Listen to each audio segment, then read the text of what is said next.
Alat pertama yang mau saya kenalkan ini namanya adalah jangka sorong vernier interrupter atau sketmat. Terdiri atas skala utama, terus kemudian ada skala nonius geser. Nah, ini bisa digeser, makanya dikatakan sebagai skala nonius. Berikutnya, ini ada dua rahang.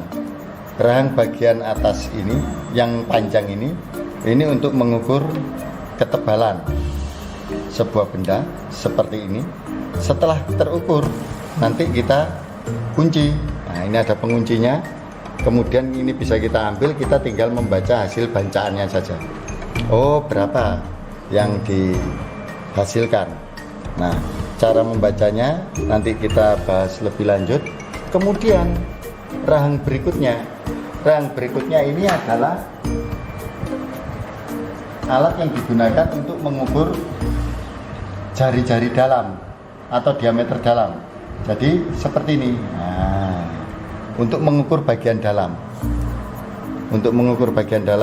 Setelah itu kalau sudah terukur kita kunci. Nah, kemudian kita tinggal mengambil dan kita baca hasilnya. Kalau mau menggunakan lagi, kita buka lagi. Setelah ada rahang untuk mengukur bagian luar, ada rahang untuk mengukur bagian dalam, ada satu lagi. Satu lagi di sini adalah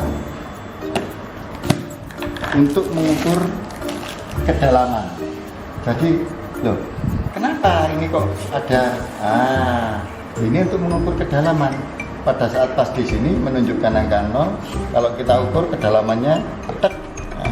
Setelah dapat, baru kita baca di sini. Kalau tidak terlalu dalam, mungkin di sini kita ukur kedalaman. Kalau sudah pas kita kunci, akan terukur di sini. Jadi ada beberapa bagian yang memang memiliki fungsi-fungsi yang berbeda. Alat berikutnya ini adalah micrometer skrup. Mikrometer ini digunakan untuk mengukur pada bidang yang lebih tipis lagi. Jadi kalau saya mengukur menggunakan mikrometer, benda yang terlalu tipis, nanti mengukur skala ketelitiannya kurang teliti. Jadi kita lebih baik menggunakan mikrometer skrup seperti ini. Nah, ada beberapa bagian pada mikrometer skrup. Yang di sini ini adalah bagian pengunci. Jadi setelah kita mengukur begitu, kita kunci, set, ini sudah tidak bisa kita putar lagi. Nah, dan yang paling penting, setiap kali melakukan pengukuran, kalau kita mengukur benda, ini kita putar, mutarnya pakai bagian kecil di belakangnya ini, panel kecil di belakangnya ini. Nah, begitu dia sudah menyentuh bidangnya, dia akan tidak mau muter lagi. Nah, ada suara kretek-kretek, dia tidak mau muter lagi. Tujuannya apa? Supaya tidak merusak medianya. Ini plastik ini kalau saya putar begini sampai cemet, bisa gepeng. Kalau misalkan saya mengukur ketebalan kuningan ini mungkin tidak jadi masalah. Jadi begitu bertek keras. Nah, kalau yang diukur logam, kalau yang diukur tahu, telepon, unde-unde, dia akan rusak. Media yang akan diukur ketebalannya nanti akan rusak, sehingga perlu kita patuhi protokol, gunakan panel kecil yang di belakangnya ini. Ini untuk mikrometer. Kemudian yang terakhir ini adalah neraca uaus yang akan kita gunakan dalam praktek hari ini. Neraca uaus ini ada beberapa lengan, ada 1, 2, 3, 4 lengan dengan satuannya masing-masing. Begitu ini kita geser, langsung akan tertulis skalanya 100 gram. Kalau ini kita geser lagi, tertulis skalanya lagi berapa gram. Tinggal kita jumlahkan saja berapa hasil pergeseran kita, kan gampang ya. Tetapi ingat, sebelum menggunakan alat ini harus kita kalibrasikan dulu. Sebelum menimbang, kita putar di sini sampai menunjukkan skala angka 0. Kalau belum 0, kalau ini belum 0, jangan digunakan untuk menimbang.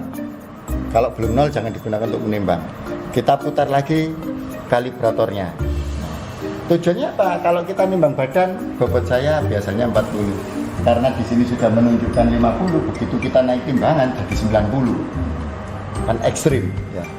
Nah, jadi setelah kita letakkan begini, kita tinggal geser berapa bobot dari yang kita timbang ini. Oh, kok belum seimbang, kita geser lagi. Nah, ini terlalu banyak.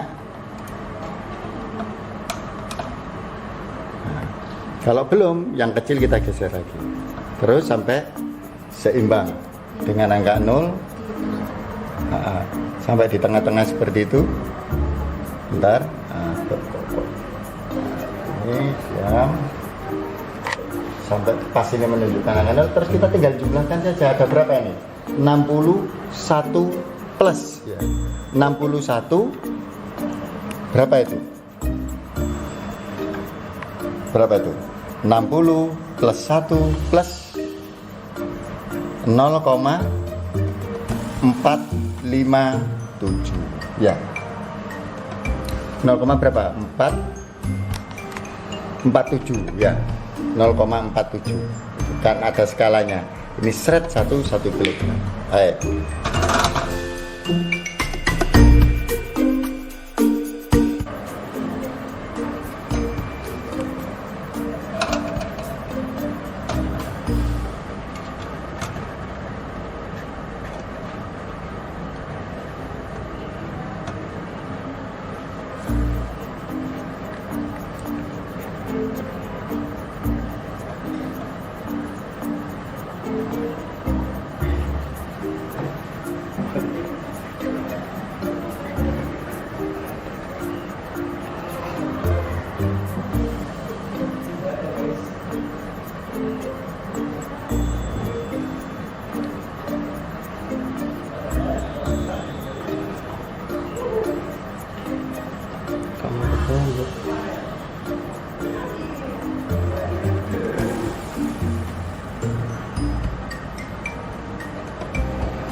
Iya. Kami melakukan percobaan untuk mengukur massa balok kuningan ini menggunakan timbangan massa yang tertulis di skalanya adalah 66,69 gram.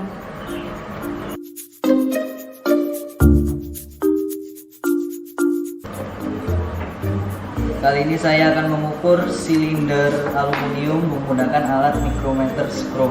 Cara yang pertama adalah silinder dimasukkan ke sini.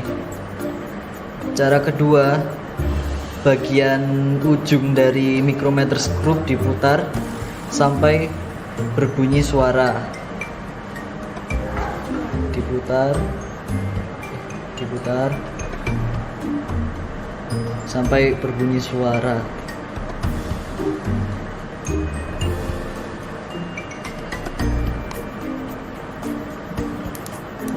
Sudah diangkat. Cara menghitungnya dengan skala utama ditambah skala non-use putar. Hasilnya adalah 10,34.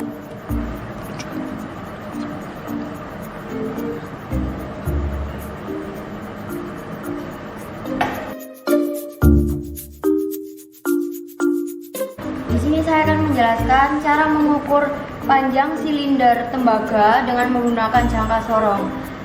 Cara pertama yaitu skala non-use ditarik ke atas sampai dengan tembaganya mengunci. Habis itu kita dikunci lewat sini. Nah, dan ketemu hasilnya yaitu 2,9 cm.